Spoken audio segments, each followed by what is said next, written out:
¡Apa! Vaca mora, del potrero, becerrero, de Tuxtilla, trono de montar quesilla, o el caballo caballero, sin piquete se avispero, me comí el panal entero, porque ya entendí la maña, la ciencia no me es extraña, sano crezco allá en la grama, porque oigo y veo el programa, y el que sabe, y al que sabe no lo engañan. Campo y milagro, dulce y murmullo, te seduce y es tan tuyo. Veracruz agropecuario, produce orgullo.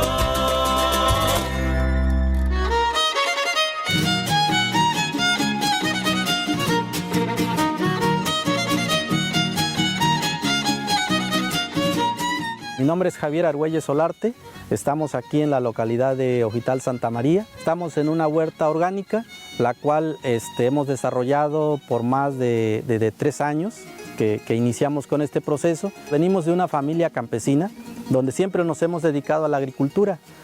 Nosotros en los 80 nos dedicábamos a lo que era la siembra de tabaco, pero pues por cuestiones de exceso de plagas, el tabaco dejó de ser un negocio rentable y la compañía decidió cerrar ese negocio, y pues nosotros nos vimos obligados a cambiar a otro tipo de cultivo. Entonces la mayoría de todos los productores nos convertimos a citricultores. Empezamos con la siembra de naranja, en aquellos tiempos sembrábamos y el cultivo solito daba. O sea, no necesitábamos hacerle más que una limpieza al año y con eso se lograba tener algún fruto. Sin embargo, se empezó a multiplicar. Al día de hoy hay alrededor de unas 40,000 hectáreas sembradas más o menos. Y esto ocasionó que pues, las plagas empezaran a propagarse. Por tradición tenemos de que si hay una plaga, pues lo primero que hacemos es querer combatirla. Pues empezamos con los agroquímicos.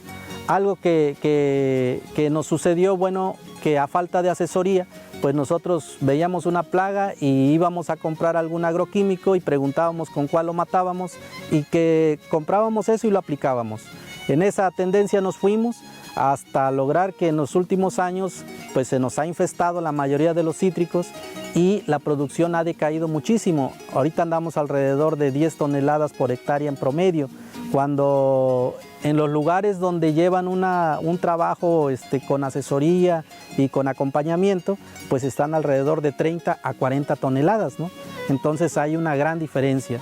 A raíz de esto, pues nosotros empezamos a buscar otras alternativas para vivir. Nos metimos a algo que también sabíamos en traspatio, que es la producción de cerdos. Compramos unos vientres, empezamos a desarrollarnos, buscamos asesoría en la cuestión de cerdos, de 5 vientres con los que empezamos a llegar a un promedio de 20 vientres. Empezamos a tener un problema de excretas, de mal olor, de contaminación. Entonces empezamos a buscar asesoría para resolver el problema. Y bueno, checando en internet vimos que teníamos que instalar un biodigestor. Entonces empezamos a andar buscando cómo hacer un biodigestor, hasta que llegamos en el 2012 a la Universidad de Chapingo. Ahí fue donde ya tuvimos un contacto con el doctor Takuo Sumi, y él nos ayudó a instalar nuestro primer biodigestor rústico. Entonces, una vez que ya empezamos con ese proceso, empezamos a obtener un lixiviado, que resulta ser un biofertilizante. Le hicimos algunos análisis a través de la misma universidad y encontramos que tiene 9 micronutrientes, los cuales son ideales para lo que son los cítricos. Y entonces regresó nuestra idea a invertir en los cítricos. ¿Por qué? Porque pues bueno, ya los estábamos abandonando pues, por tener muy poca producción y por estar muy barato el precio. Y entonces empezamos a agarrar ese lixiviado y aplicarlo a la huerta. Nos metimos al cultivo de microorganismos efectivos. Empezamos a ver que para empezar con el trabajo orgánico, pues nuestra salud no corría ningún riesgo. Segundo, estábamos teniendo una fruta totalmente sana. ¿Qué quiere decir? Que aquellos consumidores que probaran una naranja no iban a tener ningún efecto en la salud. La mayoría de la producción de naranja convencional, pues bueno, se ha intentado llevarle al norte o llevar a Estados Unidos en los últimos 2 años y los han regresado por exceso de malatión, por exceso de residuos químicos, los cuales no les permite comercializar. Y bueno, en el caso de nosotros, eliminamos toda esa contaminación del producto para los consumidores, entonces ya teníamos 2 beneficios. El tercer beneficio vino cuando nos metimos ya de lleno a la producción orgánica y empezamos a ver que el precio había un diferencial con la producción convencional. Entonces, el año pasado, que fue nuestro tercer año de producción orgánica, ya logramos vender como una parcela certificada. Tuvimos un pequeño sobreprecio por ser nuestro primer año, pero por ejemplo en este año que nosotros ya prácticamente terminamos de sacar la cosecha, alcanzamos a tener un 50% más arriba del precio convencional. Entonces, haciendo cuentas, llegamos al punto de que teníamos un beneficio más, que era el ahorro en los costos de producción, algo que antes no nos dábamos cuenta. Por ejemplo, íbamos y comprábamos un insecticida fuerte y nos lo vendían en 400 a 500 pesos.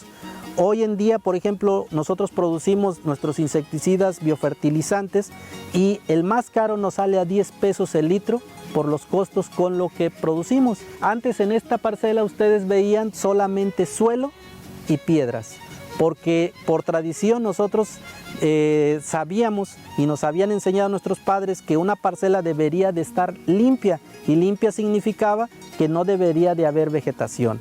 Empezamos aplicación de químicos, de faena y glifosato y todo eso, y pues nuestra intención era acabar con la flora y fauna. Hoy en día sabemos que es todo lo contrario y por eso van a ver ahorita que hay vegetación. ¿Por qué? Porque contrario a lo que hacíamos antes, sabemos que hoy que estamos en el periodo que empieza el estiaje, la sequía, pues debemos de tener cubierto nuestro suelo para protegerlo precisamente de las inclemencias del sol. Entonces, este suelo para que se seque va a tardar mucho más que uno donde haya pura tierra. ¿Por qué? Porque tiene una cobertura natural que cubre de los efectos del sol. Nuestros árboles pues pueden aguantar la fruta, pueden empezar a florear, cosa que por ejemplo en este año, muy en particular, la floración que debió empezar a fines de febrero no ha sucedido. Y entonces, ¿qué es lo que pasa con nosotros? Que en nuestro caso, pues bueno, la floración está en proceso como en cualquier otro año. ¿Esto gracias a qué? Bueno, que la tierra tiene los microorganismos suficientes que van a digerir todos los nutrientes que están en el suelo por naturaleza y los van a hacer biodisponibles para que la planta los pueda absorber.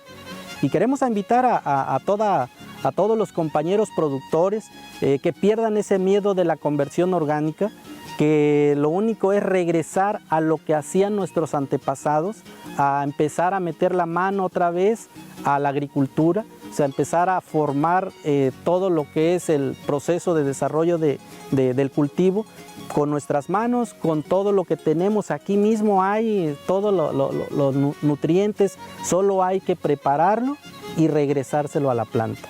Algo bien importante, nosotros en el 2010, cuando iniciábamos, les platicaba el programa de cerdos, que es donde veíamos que teníamos nuestro futuro, siempre veíamos, y hasta la fecha vemos lo que es Veracruz Agropecuario, y ahí vimos una cartelera donde anunciaban un taller de inseminación artificial a cargo del doctor, el médico Nereo. Entonces nosotros hablamos a Veracruz Agropecuario, ellos nos inscribieron, nos contactaron y logramos ir en esa fecha a tomar ese taller y bueno, ahí logramos aprender varias cosas de la producción de cerdos y tuvimos la oportunidad de visitarlos ahí en la sede de Veracruz Agropecuario. Y bueno, nosotros en ese momento iniciábamos, ¿no? Hoy nos da muchísimo gusto poder tenerlos aquí. En aquel momento platicábamos de que nos gustaría una visita aquí. Hoy ha sido posible y pues estamos totalmente agradecidos porque ese pequeño brinco que dimos a la asesoría de tomar un taller nos ha cambiado la forma de producir los cerdos, nos ha cambiado los resultados que obtenemos a la hora de producir, y bueno, nos abrió todo un panorama de cosas, ¿no? Y todo pues gracias a este programa que nos trae mucha información de lejos, nos la acerca a nosotros desde nuestra casa y de inmediato nos ponemos a intentar aplicarlo, ¿no? Entonces les agradecemos, yo le recomiendo a la gente que vea Veracruz Agropecuario porque hay cosas muy importantes que nos pueden ayudar y nos pueden resolver en las cosas que hacemos desde nuestras casas.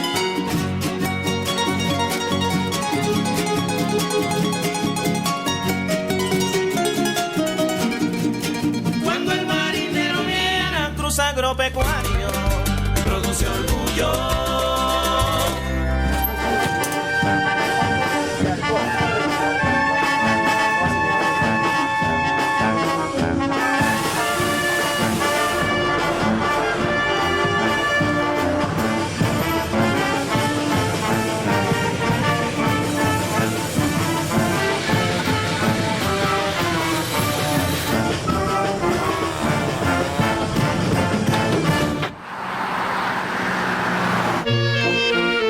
La USACHI es una unión de comunidades, 3 de la etnia zapoteca, La Trinidad, Jiacuí y Capulalpan, y una de la etnia chinanteca, que es Santiago Comaltepec.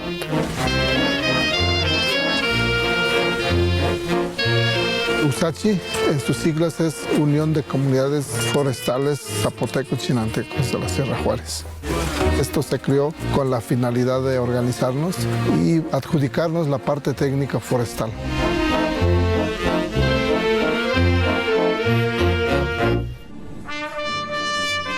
En los años 70, la comunidad quiso vender su recurso a una empresa, sin conocer que nuestros montes estaban vedados para nosotros. La tenía de concesión Fábricas de Papel Tuxtepec, todo lo que es Oaxaca. En los años 79 se empiezan a hacer unas reuniones en cada punto de la región para tratar de defender los recursos naturales de los bosques de las comunidades de la Sierra Juárez. Como pueblos ya organizados protestamos que ya no queríamos más concesión. Y luchamos y logramos la no concesión para que los pueblos propiamente trabajaran sus bosques.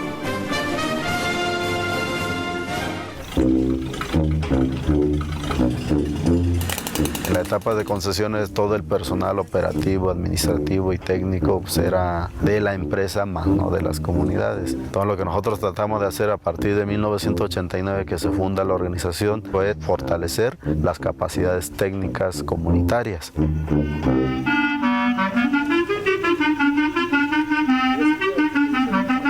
Fue un reto el buscar tener los servicios técnicos propios, porque teníamos que demostrarle al gobierno y a quienes decían que no iba a funcionar, que no iba a prosperar. Primero empezamos a vender en rollo, pero ya después fueron comprando sus aserraderos, sus maquinarias para trabajar, ¿no? Propiamente los pueblos, su bosque, pues.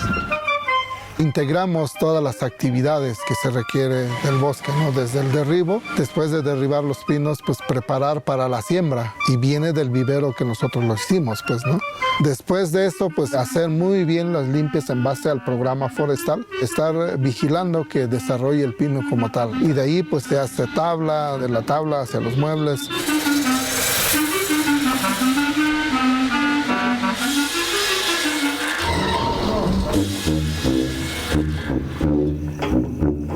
Una característica de la comunidad es la gran cantidad de talleres de carpintería que se tiene. Por lo mismo de los contactos que se tiene dentro de la organización, distribuyen trabajos a los carpinteros de las comunidades a manera de generar empleos. Está cargado. La madera se encuentra certificada por la FSC, el sello verde que comúnmente se le llama, ¿no?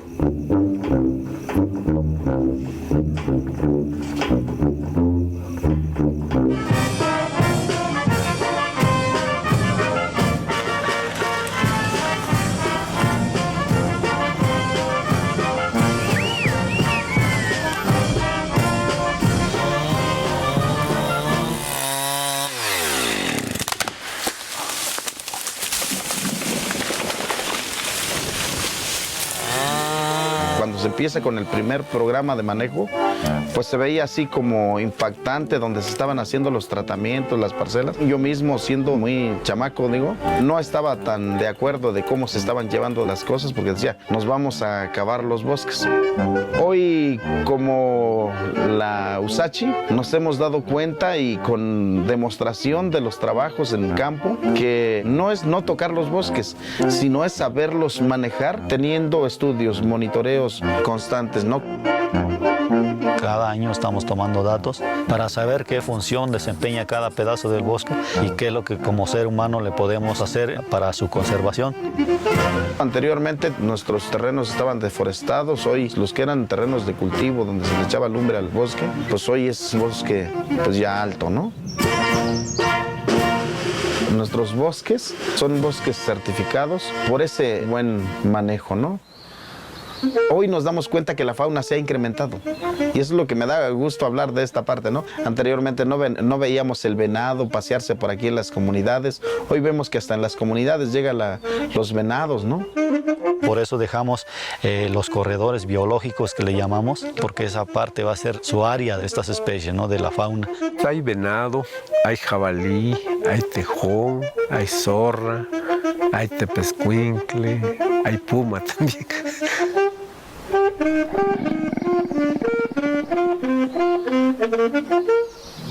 Creo que la Sierra Norte es una de las mejores conservadas del país, es de la mejor también en cuestión de biodiversidad, tanto de flora y fauna, y eso creo también es uno de los puntos importantes por la cual pues hemos ido innovando nuestro manejo forestal. Estamos trabajando con servicios ambientales hidrológicos, con ecoturismo, envasadoras de agua, proyectos de humas, todo el recurso que ha generado la producción maderable, parte de esa utilidad ha servido para crear nuevas empresas. Andagawi es parte de la empresa de la comunidad que pertenece a la organización de la USACHI. El agua que nosotros utilizamos viene del manantial, que es parte de los recursos naturales con los que cuenta la comunidad. Entonces hay un manejo integral forestal. Ya estamos sacando este producto a la ciudad de Oaxaca y a otras comunidades donde también ya estamos abriendo el mercado. Nuestra empresa de ecoturismo se dedica a actividades de aventura, actividades culturales y servicios como son hospedaje y alimentación. La gente que viene con nosotros le decimos que los bosques que ellos pueden tener la oportunidad de conocerlos es gracias a un manejo sustentable que esta y muchas comunidades hacen y que es a través de los servicios técnicos de USACHI. Entonces, el bosque que vemos enfrente, a la gente le decimos que queremos que nos ayuden a conservarlo y que bueno, a través de su ingreso a estas áreas ecoturísticas ellos contribuyen para que esto se siga fortaleciendo. Lo que se genera aquí del bosque, pues es en beneficio social hacia la comunidad, ¿no? La visión es de que nuestra gente no emigre hacia otro lado, ¿no? La parte de cultura forestal que nosotros damos no solamente es de manejo de los recursos, ¿no? Sino está también el tejido social. La poca utilidad que nos queda se va a obras de beneficio social, salud, de educación, encementado de calles, para darle otra imagen a la comunidad. Pero sale parte de lo que es del bosque. Ya tenemos todo lo del aprovechamiento, la transformación, la venta de producto, tenemos la certificación. A lo que no hemos alcanzado es ahora cómo poderle dar ese valor agregado por ser bosque certificado. Porque de nada nos sirve ser como una comunidad certificada, pues si tenemos el mismo valor que una que no es certificada, ¿no? Si tenemos un mercado local, bueno, tratar de buscar un mercado más adelante para que tenga eco nuestra certificación. Las metas y los retos que tenemos son bastantes y como un primer trabajo es buscar el mercado, pero los 4 pueblos juntos. Año con año damos capacitación a comunidades que son fuera de la USACHI y esta parte también queremos enriquecerlo para seguir haciéndolo y hacerlo mucho mejor. de principio, le digo, no sabíamos nada. Ahorita tenemos ya esa capacidad de enseñarle a otras comunidades, ¿no? De ser el modelo a otras comunidades. De tal manera pues, que se vaya mejorando el manejo forestal, no solamente en la Sierra Norte, sino a nivel nacional. Que los nuevos jóvenes pues, también vayan teniendo esa concientización, ese compromiso ante su comunidad. No importa que se vaya a especializarse fuera, pero que cuando regrese tenga ese mismo compromiso con la comunidad.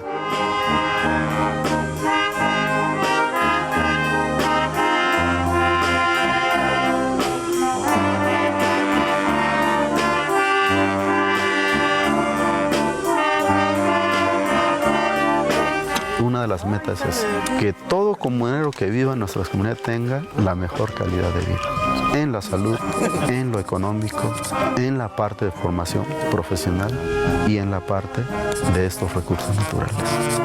Es muy ambicioso, pero es lo que nosotros queremos. Mantener para siempre nuestros recursos naturales y seguir manteniendo esta organización por tiempo indefinido.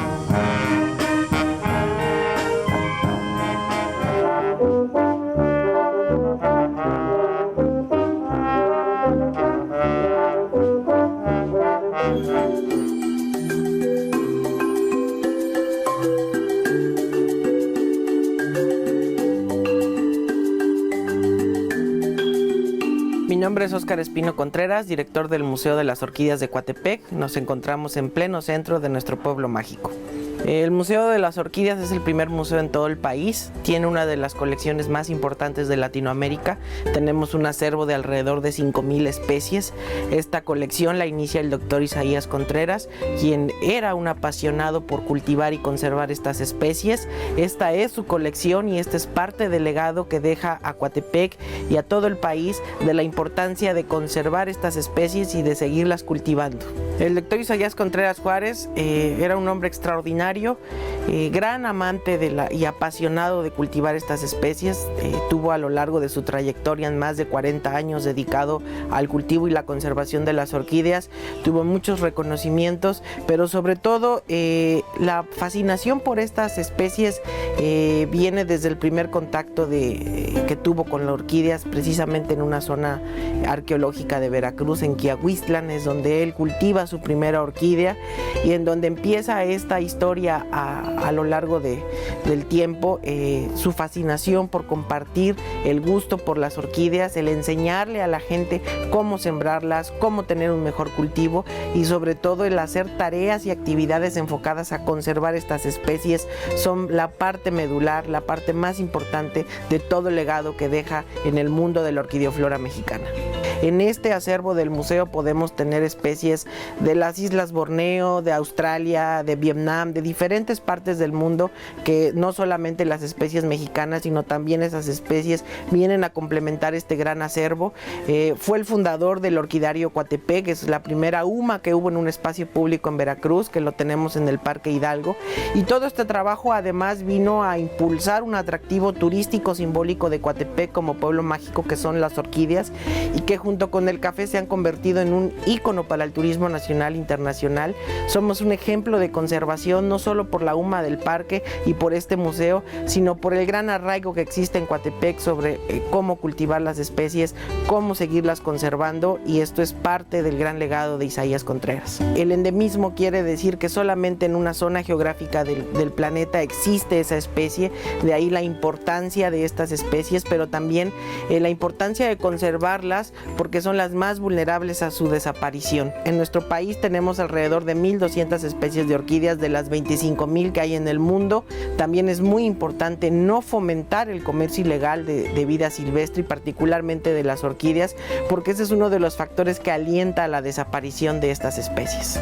Bueno, hay una especie que es la Helea anceps, el lirio de Todos Santos, como lo conocemos en Coatepec y la región. Es una especie que ahora en los meses de octubre y noviembre va a florecer. se utiliza mucho en algunas regiones de Veracruz en las festividades de Todos Santos, de ahí su nombre, lirio de Todos Santos, de esta importante especie. Y bueno, se ha ido acabando en su hábitat gracias a las grandes colecciones que existen en Coatepec y la región. Podemos seguir admirándolas. Es muy importante por eso que quienes tenemos orquídeas en casa las cultivemos. Claro, por supuesto, esta es una estanopea, mejor conocida en la región como toritos. Es una orquídea que crece generalmente en las ribieras de los ríos, en zonas muy húmedas. Por eso es importante que quienes tengan esta especie en casa la pongan muy cerca del tanque de agua o en un lugar más húmedo, en donde va a tener mejor cultivo, mejor desarrollo de la planta. Y es importante decir que esta especie se encuentra actualmente contemplada en la norma 059, que contiene el listado de vida silvestre, tanto de flora como de fauna, que se encuentra en una categoría de riesgo. Esta se encuentra bajo protección especial. Su aroma, su forma, su color la hace muy atractiva en el mercado negro. Por eso es importante alentar la conservación de estos ejemplares de vida silvestre. Los periodos más grandes son los meses de octubre a diciembre y posteriormente de marzo a mayo es donde más se concentran los periodos de floración. Pero hay que decirlo, se han alterado mucho las temperaturas, ha habido grandes cambios del clima en Coatepec y la región. Las elevadas temperaturas que hoy hemos tenido en los recientes meses y en los últimos años ha ocasionado que se alteren los periodos de floración, ya no están tan marcados. Ese es un problema derivado de las alteraciones que hemos causado al entorno. Es grave porque eso ocasiona que entonces no se sigan reproduciendo de manera natural bajo las condiciones que requieren para asegurar su existencia. Sí, por supuesto, puede traernos sus plantas, nosotros les ayudamos a que cultiven mejor sus especies, que acerquen sobre todo a los niños. La invitación es que acerquen a los niños al mundo de las orquídeas para que conozcan parte de la riqueza de la biodiversidad. Aquí impartimos talleres de cultivo para que la gente también vaya cuidando las plantas que tienen en casa. Este lugar es no solamente para admirar las flores, sino para aprender cómo cuidarlas y hacer conciencia de lo importante que es cuidar los recursos naturales. Claro, en Facebook estamos como Museo de las Orquídeas o al siguiente teléfono 2282 310558. Con mucho gusto ahí nos pueden localizar y con gusto los atendemos. Pues que visiten el Museo de la Orquídea, que conozcan el gran legado que dejó Isaías Contreras, el guardián de las orquídeas, que acerquen a sus familias al mundo de las orquídeas, porque es parte de la gran biodiversidad que tenemos no solo en Veracruz, sino en nuestro país.